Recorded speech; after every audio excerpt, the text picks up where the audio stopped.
Jadi ka deemuuf. Taatee baay'ee. Deemuuf ka. Tole ka jedhi milkaa'e. Haa ta'u biiftiiti. Egaa gooftaan si wajjin haa ta'u. Haa ta'u. Elaamee. Mee addeebi. Ka'imee bishaan dhugaatii naaf iji. Ka'i. Okkotee keessaa buusiiti.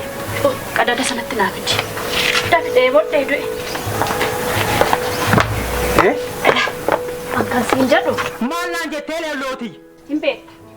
Duddi keenya hanga yoonaatti guyyaa tokko nuuf deebi'ee hin beektu. Sirrii. Nuni dhiira malee ijoollee durbaa hin qabnu. Ishee kan ammoo galgala keessa nu laate kan ammoo mucaa keenya haluun hin hambisnu. Sirrii akkamitti hambisnu? Haluun hin hambisnu mucaan kafa taatee hafuun qabdu hanga yoomiitti tu namaan hin qixxaatin mana barumsaa deemtu mucaan kun deemuu hin qabdu. Mucaan haluun hafuun qabdu. Akkamitti hafu? Kan immoo kan ta'u hoonanna qabatteedha. Hoo kittaa namteedha. Maarree sirrii. Intalli baayisaa kun akka dhalattee taftee jedhe namnu karaa si dabarsu yaa jaarsa kun dhugaa waaqaati. Dhuguma jette. Karaa si dabarsa. Elaagaa kanaafiyyuu dubartii sanatti yaa giiftii koo adaraa waaqa si huumee ganama yaasaa saree utuu simbirra afaan hin baafatin. Dhageesse utuu simbirra afaan hin baafatin naa qaqqabii isheen egaa namni sitti baay'ata naannoon keenya kun hundumtu durba kan qabu kan isheen beenne hin jiru dhugaa waaqaati kan maan namni sin rakkate kaa miti kun ijoolleen gaafa waggaa 8 guutuu 7 guutuu yaa gooftaa ko akkanatti meeshaa mana keessaa oofu jabanaan hin hafu shiniin hin hafu okkoteen hin hafu haa ta'u sanumaa yommuu gidduu kana mucaan ala kanatti jalqabde gaa kunan guddatte miti waggaa jaama meeqa taatu jabanaa cabsuu shinii cabsuu qoda akka gaangootti irra deemuutti kaateen kun hundumtiyyuu immoo sila nan qabanneef kanaaf iyyuu dafiitinaa maal isa qaba raadiyoo koo tokko mammatti nama rara dhugaatiin jedhe yaasi jedhigaa atuu saafaan kun sitti hin bahin haa ta'u dafiiti haa ta'u akkan ammoo asiifachi immoo hin jedhin gaa jedhu lakki mana taayituutti immoo haa ta'u hin goru dhugaan gorin jedhika nagaatti dafi mana keessa qoqophoofne haa ta'u giiftiiti tole gaa nagaan kooti jedhigaa yaa jaarsa ko maalan go dulloomtee haa ta'u mee waamnu mandumaafu galee galgal maalitti iddoo bishaan kanaa nabbadi laga dhaltee mucaa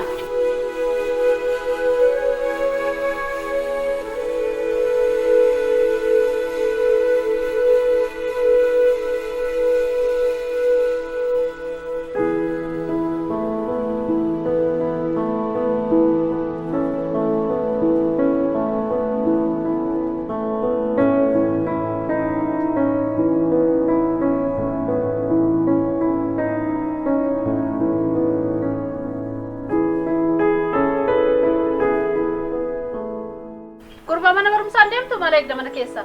Mandeem. Maal taate reet? Yeroo darbe sittiin himne maal? Barsiisaanii kittaanuun dhoowwaadhaan hin jedhe miti. Kittaanuun dhoowwaadhaa? Barsiisaa isa kamiin kana si barsiise? Barsiisaa keenya. Edaa kana si barsiisanii? Kana maal ta'uu firee ammati? Kana abbaa koftee naa kaate? Edaa na dhageessa siin jedha. Na dhageessa. Hin dubbatta kan hin dubbatta. Siin jedha. Dubbatta. Ela sin ajjeesa. Dubbatta kana siin jedha. Daafimma edaa waa'ee kanaa kaasteenna sin ajjeesa bara.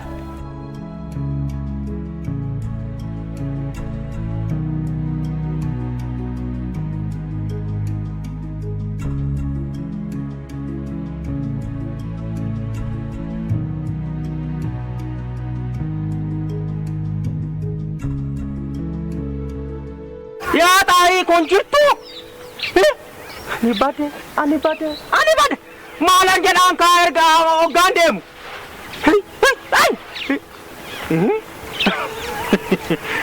ani badde hoggaan jedhu asuma jirtaa giiftiitiyya nagumaa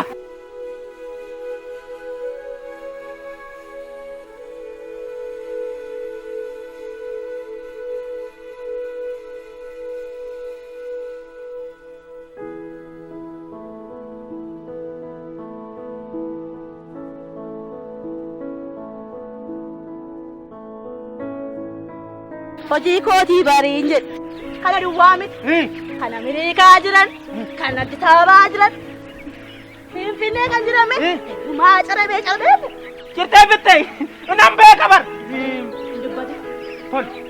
Naqabsiistaan dubbii. Lakki hin dubbadhu. Adara ganama barii akka nu biratti qaqqabduun siin jedhe. Silas guyyaan nu baaree maal taatee namichoo? Wayya mitiire beekta silaa maali? Hojii kooti. Haa ta'u kaa. Adara abbaa cinqii barii akka naaf dhuftu. Tole jedhe. Nagaatti kaa. Nagaan naaf ta'e. Akka hin irraanfanne immoo. Akka hin irraanfanne giiftiiti. Tole.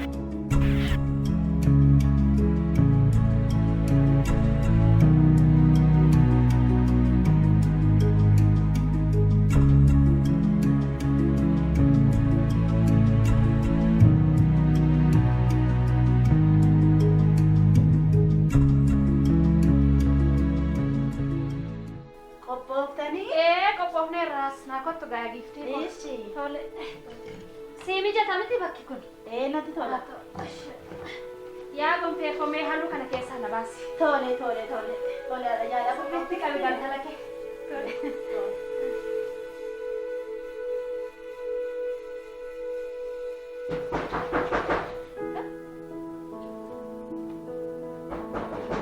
Eenyu? Anadha. Anadha. Fayyaa keessanii. Akkam naguma? Nagaa keessanii. Nagaa galata. Akkam jirtu? Maal barsiisa bariitiin eessaa dhufe? Kan gaafa barbaadanii hin arganne gaafa hin barbaadne nama barbaade jedhanii tiree. Maal naguma miti? Nagumaafi. Nagaa keessanii. Taa'e kamme? Hin gaanye ishee. Nagumaasi. Nagaa galata. Maatiin akkam? Nagaa. Naguma hunduu. Naguma. Maali miila maalu si fidarra ganamaan mana koo? Miilli akkuma diingataa waan ta'e oduu wayii dhagayeetanii dhufe asiin karaa mana keessanii. Oduu maali? Nagaa namni maali? Waan ta'e wayii. Maali oduu maali?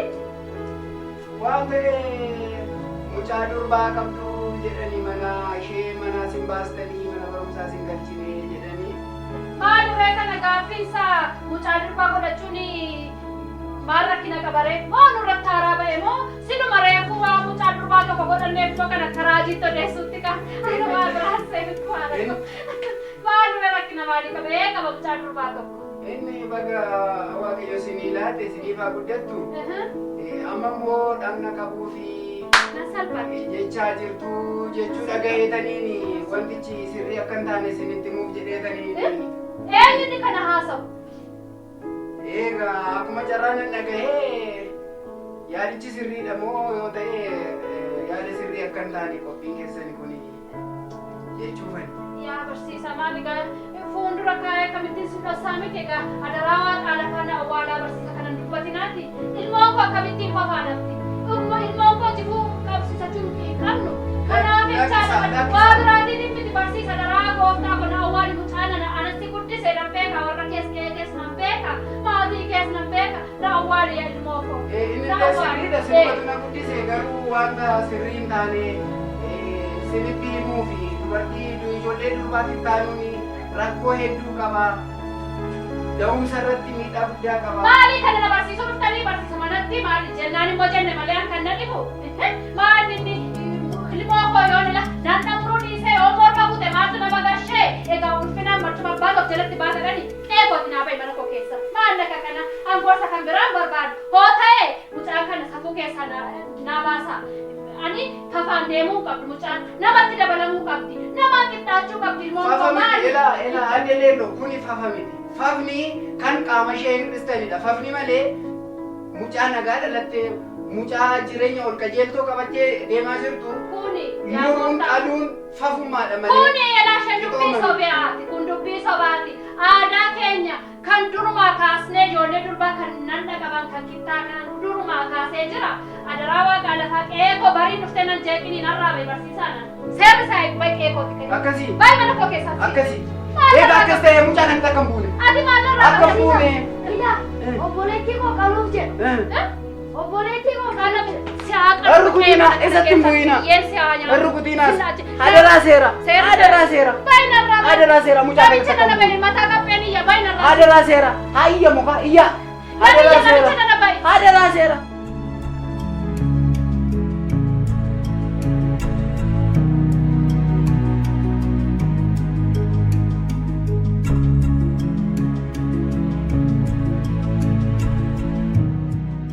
Haayile Mikeel Taaddasaa Kafaniin jedhama. Manneen murtii federaalaa fi Oromiyaa irratti abukaatuu fi gorsaa seeraati. Egaa diraamaa kanarratti bu'uura ilaaltaniin dhimmi ka'e waa'ee dhaqna qabaati. Falmii diraamaa kana keessatti taasifamu yoo ilaallu ilaalchonni lama akka jiran hubachuu ni danda'ama. Ilaalchinni tokko dhaqna qabaan durii eegalee abbootii keenyan hawwoota keenyan kan raawwatamaa ture waan ta'eef bara kanatti maaliidhaaf hafaa faayidaalee ni qabaa yaada jedhu yoo ta'u, dhaabni lammataa ammoo dhaqna qabaan barbaachisummaan qabu miidhaan inni fayyaa daa'ima yookaan dubartittii irratti fidu ni jira waan ta'eef hin barbaachisu kan jedhudha. Falmii nama diraamaa kanarratti mul'ate kuni hawaasa keenya keessattis falmii mul'atudha. Hawaasa keessattis ilaalchonni jiran dhaqna qabaan ni barbaachisu jedhan ni jiru. Lakkin barbaachisu ni miidhaa dubartittii kan jedhan ni jiru. Hawaasa keessatti falmiin mul'atu kuni ammoo hayyoota birattis ni mul'ata. Hayyoota birattis ni mul'ata yoo jennu maal jechuu keenya egaa dhaqna qabaan barmaatilee miidhaa geessan keessaa isa tokkodha. Barmaatileen ammoo dhawaata qaama aadaa ta'uun isaanii waan hin oolledha. Qaama aadaa gaafa ta'an hawaasichi kan itti bulu gara ta'utti ce'u jechuudha. Hawaasichi gaa dubartiin tokko dhaqnaa qabamtu yoo jedhu sababa mataasaa qabaachuu danda'a. Falaasaan seeraa Ruuskee Poond namichi jedhamu tokko waa'ee kanaa yoo kaasu hawaasni kamiyyuu gochoota aadaa raawwatuu fi seerota aadaa baafatu keessatti ayidiyooloojii seeraa yookaan ilaalcha seeraa mataasaa yookaan immoo juurii poostile jedheetu moggaasaa ni qabaa jedheetu fala. Kanaaf jarri kunis ayidiyooloojii yookaan ilaalcha seeraa mataa isaanii ni qabaatu dhaqna qabaa kana gaafa hayyaman.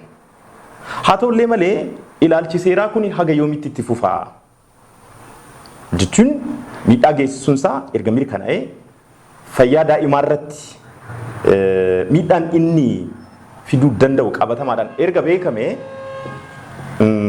itti fufiinsi isaa hawaasichaaf faayidaan inni fidu maalidha kan jedhu kaasuun dirqama nuti ta'a. Egaa dhimmoota akkanaa ilaalchisee yaxxinoonni sadii baay'inaan ni ka'u. Yaxxina yoo nan jedhu tiwoorii isa jedhamu sanadha. Yaxxinni kun immoo hayyootaan kan ka'udha. Yaxxinni tokko yaxxina primordialistii yoo ta'u, yaxxinni primordialistii eenyummaaf aadaan yookaan immoo seerri aadaa keessatti baran gonkumaa jijjiiramuu qabu. Jechuun warri ilaalcha kana hordofan miidhaas geessisu itti fufuu qabaa jedhanii warra falmanidha. Warri yaxxina lammataa ammoo yaxxina instrumentalistii yookaan immoo seerri yookaan aadaan meeshaadha malee dirqamaa gabara baraatti itti fufuu qaba jedhamuu hin qabu jedhanii warra amananidha. Kanaaf ilaalcha warra yaxxina kanaatiin amma gaa dhaqna qabaan kuni hawaasichaaf hin fayyadne taanaan fayyadnidha akka salphaatti dhiifamuu danda'a. Seerri eenyummaa yookaan aadaa hawaasa tokkoo waliin walitti dhufeenya iyyuu hin qabu jedhaniitu warri falmanni jiru. Warri yaxxina sadaffaa ammoo warra yaxxina wal makaa yookaan hybrid yoo jennu maal jechuu keenya yaxxina primordialistii irraas warri fudhatan ni jiru, yaxxina instrumentalistii irraas warri fudhatan ni jiru. Lakki wanni itti fufuu qabu ni jira. Aadaan safuun keenya itti fufuu qaba wanti nu fayyadu. Wanti immoo miidhaa nurra geessisu yoo jiraate hawaasichi walii galeetoo waanii sana hambisuu qaba jedhaniitu kan isaan amanan. Egaa baay'inaan amma fudhatama kan argachaa jiru yaxxina hybrid yookaan immoo wal makaa jedhamu kanadha. Egaa seerri keenya maal jedhaa kan jedhu yoo ilaallu gama dhaqna qabaatiin yookaan immoo aadaa ilaalchisee dhimmoota jiran irratti yaxxina hybridii waan hordofu fakkaata.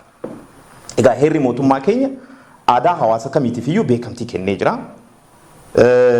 Aadaa sana guddisuudhaaf mootummaan federaalaas mootummoonni naannootis dirqama fudhatanii jiru. Biyyi nuti ijaarreeyyuu sabab sablammiin walitti dhufaniitoo biyya ijaaramte waan taateef waa'ee sabab sablammii gaafa kaasnu sabab sablammii aadaaf eenyummaa seenaa isaa waliin kan kaasuu qabnu. Kanaaf biyyi sabab sablammii irraa ijaaramte aadaaf eenyummaa hawaasa tokkootiif beekamtii kennuun dirqamatti ta'a jechuudha. Haa ta'ullee malee bu'uuran duratti ibsaa tureeni wantoonni hawaasicha irratti miidhaa geessisan yoo jiraatanii kanneen ammoo yakka ta'aniitoo labsamanii jiru seera yakkaa keenya irratti jechuudha. Wantoonni mirga dhala namummaatiin walitti bu'uu danda'an yoo jiraatan yakka ta'anii labsamanii jiru. Isaan keessaa dhimmi tokko dhimma dhaqna qabaati. Dhaqna qabaa irratti seerri yakkaa keenya ifaan ifatti kan inni kaa'u maalidha? Keewwata 565 irratti jechuudha.